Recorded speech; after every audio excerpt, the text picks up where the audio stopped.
Car మోయులు దారిలో, కఠిన శిలల నేలలో, వెలుగు వీరులు వెలసి కనుల విందు సేయ చాలునా. కారు మోయులు దారిలో, కఠిన శిలల నేలలో, వెలుగు వీరులు వెలసి కనుల విందు సేయ చాలునా. ఇరుకులోయనడు. రక్షకుడైన క్రీస్తు పరిశుద్ధ నామములో అందరికీ శుభాభివందనాలు తెలియజేస్తున్నాం. ప్రియ సహోదరి సహోదరులారా, తిరిగి యాత్రికుడు కార్యక్రమానికి అందరికీ స్వాగతం పలుకుతున్నాం. పోయిన ఎపిసోడ్స్లో యాత్రికుడికి సంబంధించి ప్రారంభం నుంచి మనం మాట్లాడుకుంటూ వస్తున్నాం. అత్యధిక ప్రయాణం చేసినటువంటి వాళ్ళని మాత్రమే కాకుండా తక్కువ ప్రయాణాల గురించి కూడా మనం మాట్లాడుకుంటున్నాం. అంటే బైబిల్లో రికార్డ్ చేయబడినటువంటి తక్కువ ప్రయాణాలు చేసినటువంటి వాళ్ళ జీవితాల గురించి కూడా మనం మాట్లాడుకుంటున్నాం. ఆదాము దగ్గర నుంచి ప్రారంభించాం. ఈసారి అంటే ఈ ఎపిసోడ్లో ఆదికాండంలో వ్రాయబడినటువంటి నోవాహు, ఇంతకుముందు ఎపిసోడ్లో నోవాహు జలప్రళయం అవన్నీ కూడా చూసాం. ఆ తర్వాత ఈ ఎపిసోడ్కి వచ్చేసరికి నోవాహు యొక్క మిగిలినటువంటి కుమారులు సంతతి మనందరికీ తెలుసు కదా. 3 కుమారులు ఉన్నారు, కోడండ్రు ఉన్నారు, నోవాహు ఉన్నాడు, ఆయన భార్య ఉంది. మొత్తం 8 మంది ఆ జలప్రళయంలో బయటపడ్డారనే విషయం తెలుసు. ఈ పూర్తి జలప్రళయం అయిపోయిన తర్వాత తిరిగి సంతతి డెవలప్ అయ్యి ఇప్పటికీ మనందరం కూడా ఇలాగా వర్ధిల్లుతున్నాం. జలప్రళయానికి ముందున్నటువంటి ప్రయాణాలు వేరు, భూభాగాలు వేరు, గుర్తింపులు వేరు. జలప్రళయం ఏం చేసిందంటే వాటన్నిటిని కూడా తుడిచివేసింది. సరైనటువంటి ఆనవాళ్ళు కూడా లేవు. ఏళ్ళు కోళ్ళు ఏకం చేసింది అంటారు కదా, అట్లా వాటర్ అన్నిటినీ ఏకం చేసింది. మరలా తిరిగి హద్దులన్నిటిని గుర్తించడం చాలా కష్టమైంది. నోవాహు జలప్రళయం తర్వాత అభివృద్ధి పొందినటువంటి నోవాహు యొక్క కుమారుల సంతతిని గురించి మనం మాట్లాడుకుంటున్నాం. ఈ కుమారుల సంతతిలో మామూలుగా మనం మాట్లాడుకుంటే షేము, హాము, యాపేతు 3 గురించి మనం మాట్లాడుకుంటున్నాం. షేము, హాము, యాపేత్ అనగానే షేము పెద్దవాడు, హాము యాపేత్ అన్నమాట. కానీ బైబిల్లో చరిత్ర మనం చదువుతున్నప్పుడు పైనుంచి కిందకి రాలేదు, కింద నుంచి పైకి వెళ్ళింది. ఎందుకో తెలియలేదంటే కొంచెం మనసు పెడితే నాకు అర్థమైంది ఏంటంటే యాపేతు, హాము యొక్క సంతతి వాళ్ళ యొక్క చరిత్ర అంతగా కొనసాగల, కొంతవరకు వచ్చి ఆగిపోయింది. కానీ షేము సంతతి నుంచే పూర్తి కొనసాగింపు జరిగింది. షేము సంతతి నుంచే దేవుని నమ్ముకున్నటువంటి బిడ్డలు వచ్చారు. షేము సంతతి కంటే ముందుగా యాపేతు, హాము సంతతి వాళ్ళు చెప్పా కదా, పైనుంచి కింద కాకుండా కింద నుంచి పైకి వస్తున్నటువంటి కుమారుల సంతతి వాళ్ళు ఏం చేశారంటే రకరకాలుగా చల్లాచెదురైపోయి అన్ని దేవతలకి పూజలు చేసుకుంటూ దేవుళ్ళని మొక్కుకుంటూ చరిత్రహీనులుగా మారిపోయారు. షేము సంతతి లైన్లోనే వచ్చినటువంటి తెరహు అంటే అబ్రహాం వాళ్ళ తండ్రి గారు. తెరహుకి పుట్టినటువంటి ఈ అబ్రహాము కానీ, అబ్రహాముకు పుట్టిన ఇస్సాకు పుట్టిన యాకోబు పుట్టినటువంటి 12 మంది సంతానం. ఇవంతా ఇలా సంతతి అంతా కొనసాగింది.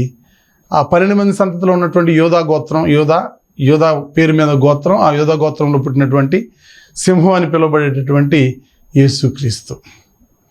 అక్కడ వరకు వచ్చి చరిత్ర ఆగుతుంది. ఎందుకంటే యేసుక్రీస్తు ద్వారానే ప్రపంచ మానవాళికి దేవుడు అనుగ్రహించినటువంటి రక్షణ గురించి మనందరికీ తెలుసు. కాబట్టి భూమి మీద మనుషులు ఇటు అటు కదలాడుతున్నటువంటి సమయంలో, ఇటు అటు ఉరుకులు పరుగులు పెడుతున్నటువంటి సమయంలో వాళ్ళు ఎదుర్కొన్నటువంటి దైనందిన సమస్యలు మాత్రమే కాకుండా మానసిక సమస్యలు కానీ, శారీరక సమస్యలు కానీ, ఆర్థిక సమస్యలు కానీ, లేదనుకుంటే సామాజిక సమస్యలు కానీ, కుటుంబ సమస్యలు కానీ, ఇంకా చెప్పాలంటే ఆత్మ విషయమైనటువంటి సమస్యలు కానీ, ఇవన్నీ కూడా ఒక్కొక్కటి మనం చూసుకుంటూ వెళ్తున్నాం.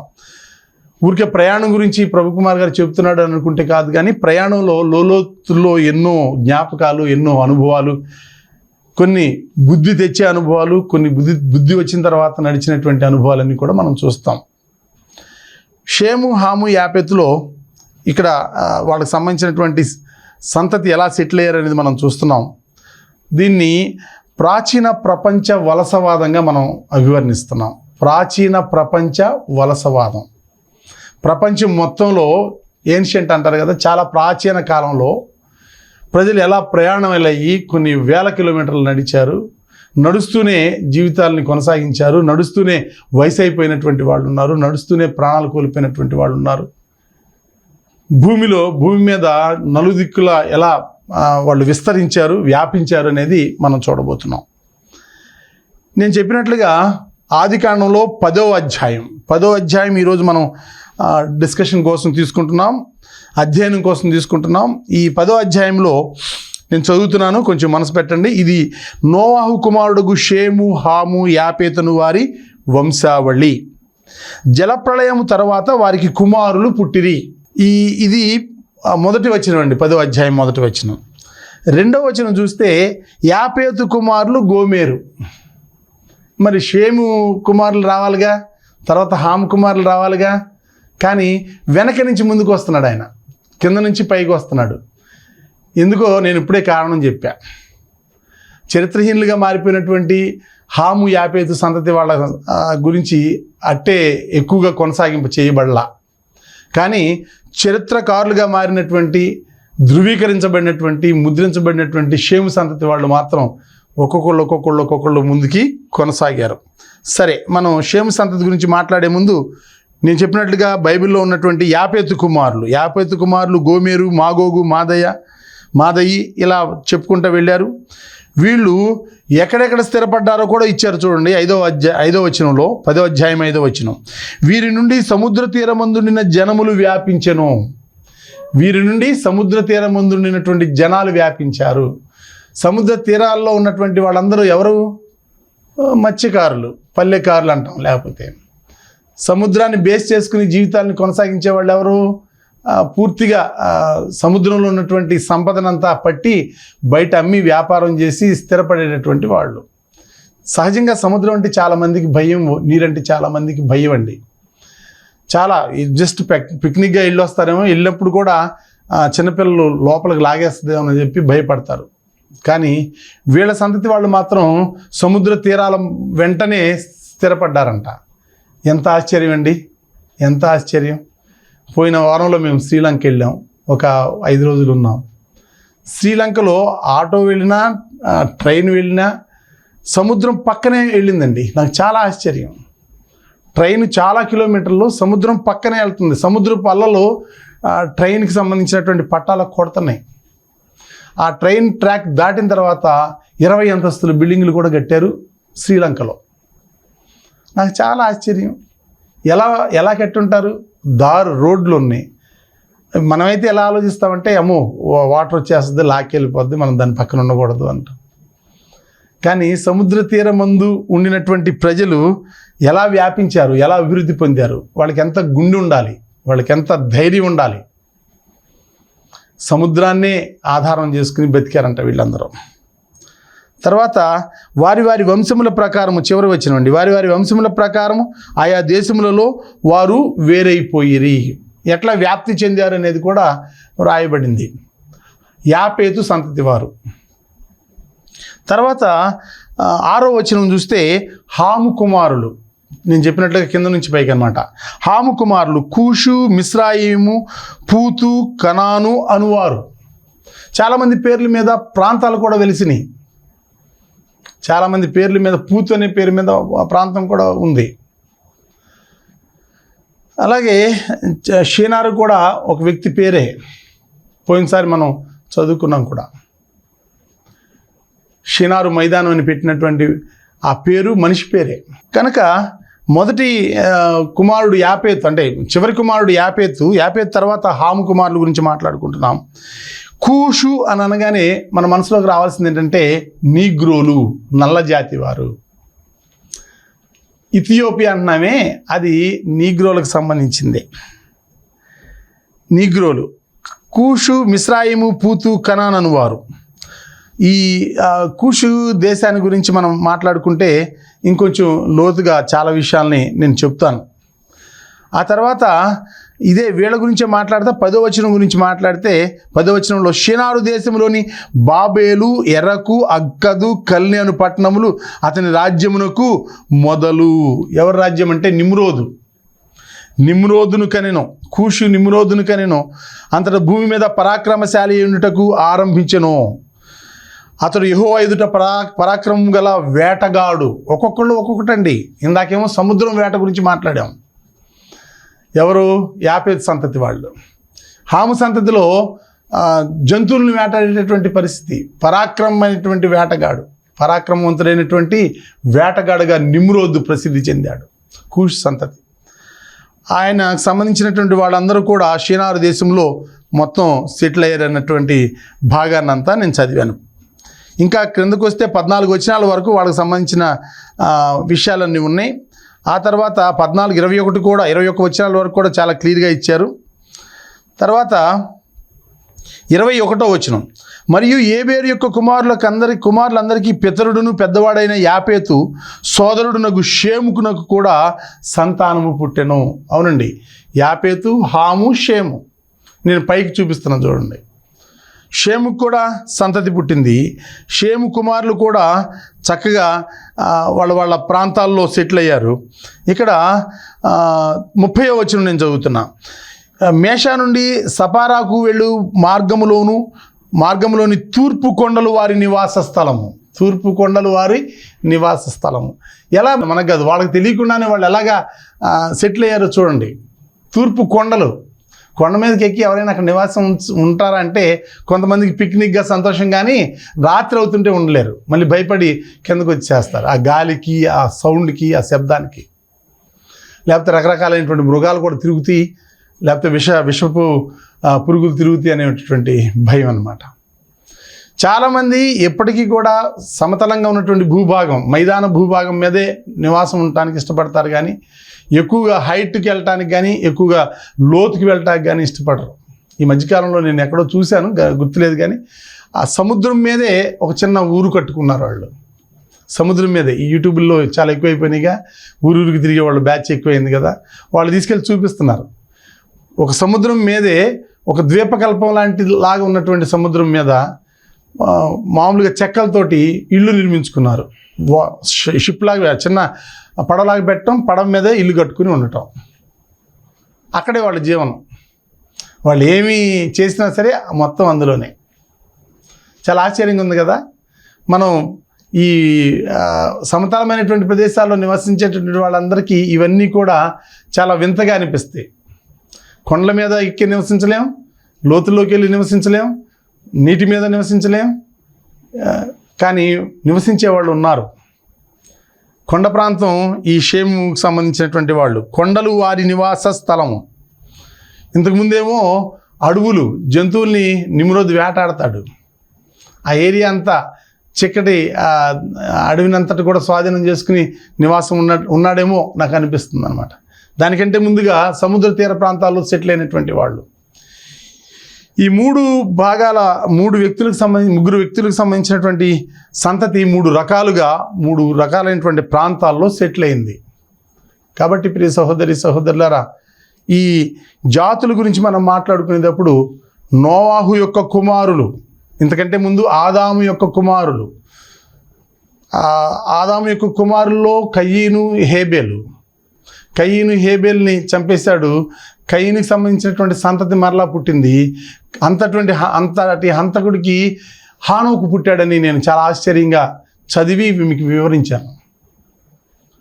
ఒక్కొక్క కుటుంబం యొక్క వర్ధిల్లటం, ఎదగటం ఎలా జరుగుతుంది, ఎదిగే క్రమంలో వాళ్ళు ఎంతగా పడిపోతున్నారు, లేదా ఎదిగే క్రమంలో కొంతమంది భక్తులు ఎంతగా ఒదిగి ఉంటున్నారు, ఇవన్నీ కూడా మనం డిస్కస్ చేసుకుంటూ వస్తున్నాం.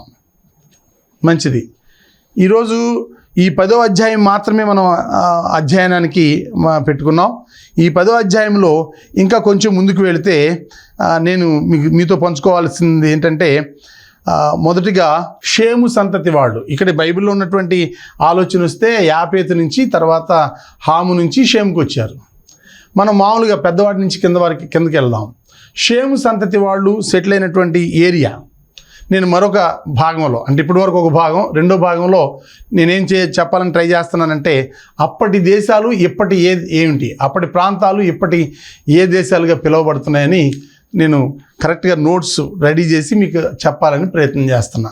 ఇప్పటికే తెలిసినటువంటి చాలామంది పెద్దవాళ్ళు ఉన్నారు, వాళ్ళందరికీ మనం కృతజ్ఞతలు తెలియజేస్తున్నాం, వాళ్ళంతా అధ్యయనం చేసినందుకు. ఈ మన భాగంలో కూడా, మన క్రమంలో కూడా మనం కూడా కొంచెం అధ్యయనం చేసుకుంటూ ముందుకు వెళ్తున్నాం. షేమ్ సంతతి వాళ్ళు ఎలా సెటిల్ అయ్యారంటే, ఏలాం అనగానే, లేకపోతే ఇంగ్లీష్లో ఈలాం అనే మాట, అది ఒక ప్రాంతం అన్నమాట. సౌత్ ఈస్ట్ మెసపటోమియా అంటే తెలుగులో ఎట్లా, దక్షిణ తూర్పు మెసపటోమియా భాగం, అది ఈలాం అనేది. అందులో సెటిల్ అయ్యారు. తర్వాత అషూర్ ఇప్పటి అస్సీరియా. ఇంకా ముందుకెళ్తే షేబా దేశం అంటారు కదా, షేబా ఎక్కడుందంటే సదరన్ అరేబియాలో ఉంది, దక్షిణ అరేబియా అనమాట, దక్షిణ అరేబియాలో ఉంది. తర్వాత లూద్లో లిడియా అనేటటువంటి ప్రాంతం, లిడియా అంటే లూదియా అనే మాట అంటున్నాం కదా మనం. లూదియా అనేది అమ్మాయి పేరు, తుయితైర పట్టణస్త్రాలు, పర్పుల్ కలర్ అమ్మేటటువంటి, ఊదారంగు అమ్మేటటువంటి ఆమె, కానీ ఆమె పేరు మీద ప్రాంతం కూడా ఉంది. తర్వాత హుజార్ ముయత్ అంటే ఇది సదరన్ అరేబియాలోనే ఉన్నటువంటి హడార్ ముయత్ అనేటటువంటి ప్రాంతం. ఆ తర్వాత అరామీన్స్, ఇవన్నీ కూడా షేము సంతతి వాళ్ళు చెల్లాచెదురయ్యి వ్యాపించినటువంటి ప్రాంతాలు. మీ అందరికీ ఆ పదాలు నోరు కూడా తిరగకపోవచ్చు, కానీ కొన్ని మీకు లీలగా అర్థమవుతూ ఉంటాయి. నాకు కూడా చదువుకునేటప్పుడు అలాగే అర్థమైనాయి. ఇప్పుడున్నటువంటి ప్రాంతాల పేర్లు మనకు కొన్ని వినపడుతున్నాయి. అప్పుడున్నటువంటి ప్రాంతాల పేర్లు నోరు తిరగకపోవచ్చు, అర్థం కాకపోవచ్చు, మనసులో ఉండకపోవచ్చు. షేము సంతతి వాళ్ళు ముఖ్యంగా సౌత్ ఈస్ట్ మెసపటోమియాలో సెటిల్ అయ్యారు. ఆ భాగం అంతా సదరన్ అరేబియా భాగం అని అనుకోండి, దక్షిణ అరేబియా భాగం, ఇదంతా షేమ్ సంతతి వాళ్ళు వ్యాపించి అభివృద్ధి పొంది ఆక్యుపై చేసుకున్నటువంటివి. వాటన్నిటినీ కూడా మీరు అభివృద్ధి పొంది ఏలుడి అన్నట్టుగా ఈ జంతువులన్నింటినీ ఏలటం మాత్రమే కాకుండా భూభాగాన్ని కూడా వాళ్ళు సొంతం చేసుకున్నటువంటి ప్రాంతం. షేమ్ తర్వాత హాము సంతతి వాళ్ళు ఏ ప్రాంతాలని వాళ్ళ చేతిలోకి పెట్టుకున్నారంటే ఇథియోపియా మరియు అరేబియాకి సంబంధించినటువంటి ఆఫ్రికన్ ప్రజలు. వాళ్ళందరినీ ఏమనొచ్చు అంటే ఇథియోపియా మరియు అరేబియాకి సంబంధించిన ఆఫ్రికన్ ప్రజలు. అరేబియా ప్రాంతంలో ఉన్నారు కానీ ఆఫ్రికన్ ప్రజలు. కూష్ అని ఇందాక నేను మాట్లాడే కదా, ఇథియోపియాలో ఉన్నటువంటి ప్రజలు కూష్ వాళ్ళే. తర్వాత కూషుకు సంబంధించింది ఇథియోపియా. కూషుకు సంబంధించి ఇథియోపియా అనేది ఈనాటి ప్రదేశం. షేబా అనగానే సౌత్ ఆఫ్రికన్ అరేబియా అది షేబా దేశం. డేతాన్ అంటే నార్థన్ అరేబియా అనేది, అంటే ఉత్తర అరేబియా. మిజ్రాయిం ఈనాడు ఈజిప్ట్ అనమాట, ఐగుప్త్ అనమాట.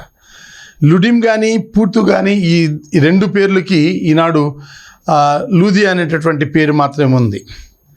కనుక ఇవన్నీ కూడా హాము సంతతి వాళ్ళు వ్యాపించి ఆక్యుపై చేసుకున్నటువంటి ప్రాంతాలు.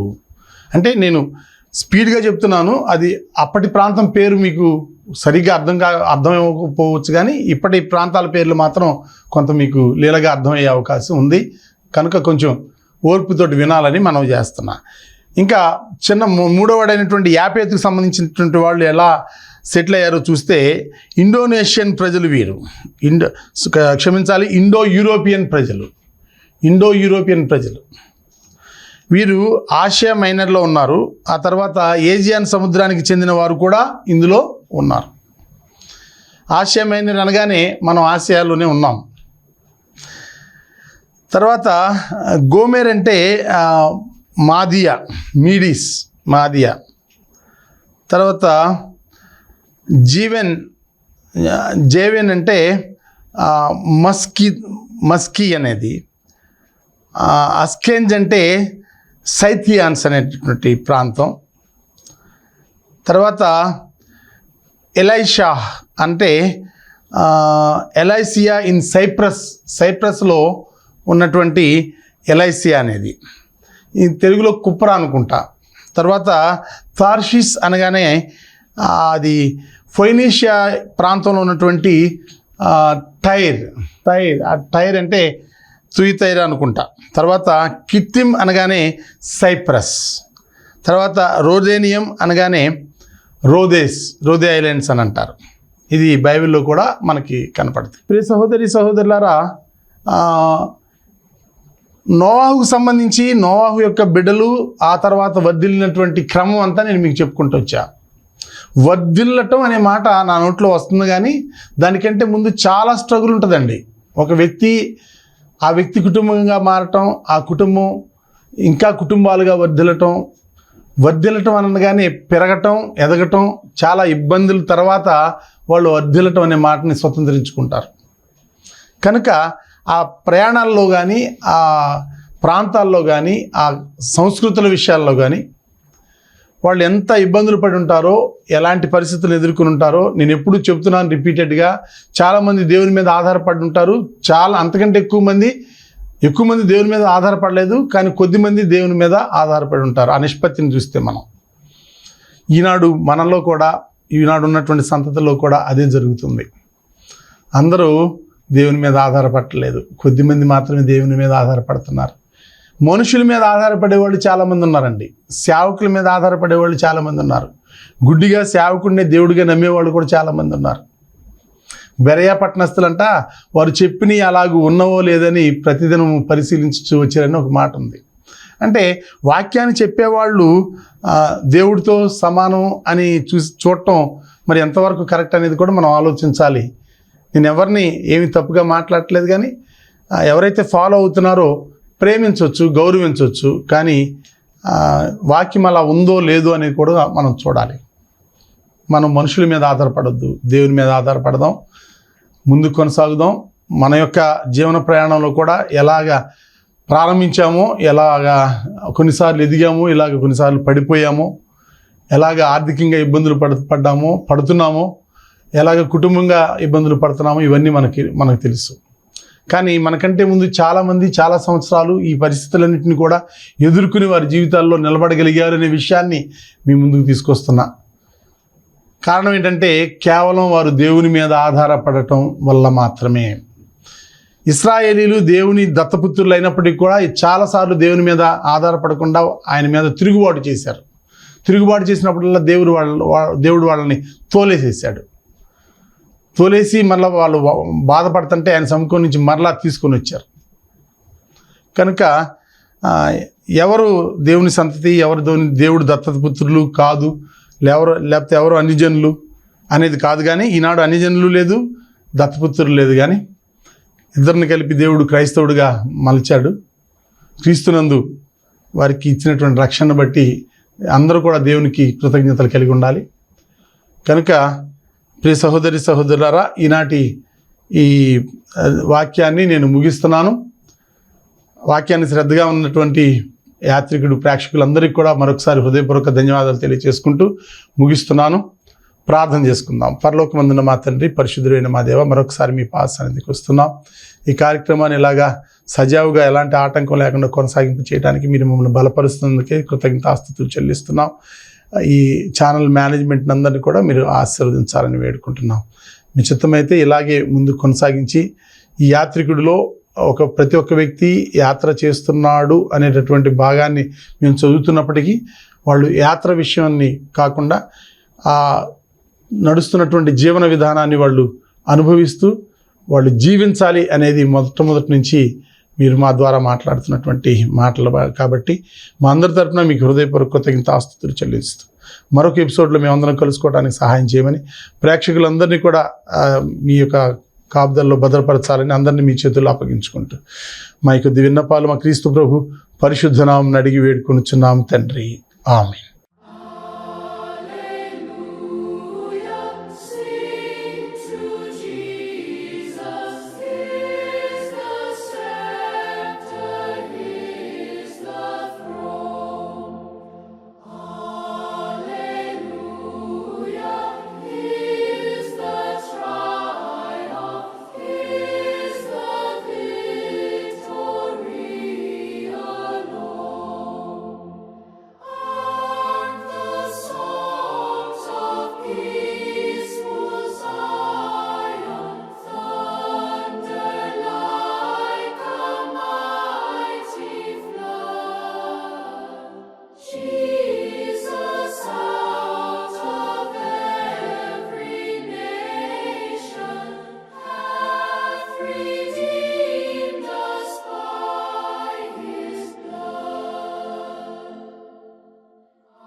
సహోదరి సహోదరులారా, తెన్నేరు మరియు పునాదిపాడు క్రీస్తు సంఘాల ద్వారా జరుగుతున్న సేవా కార్యక్రమాలు.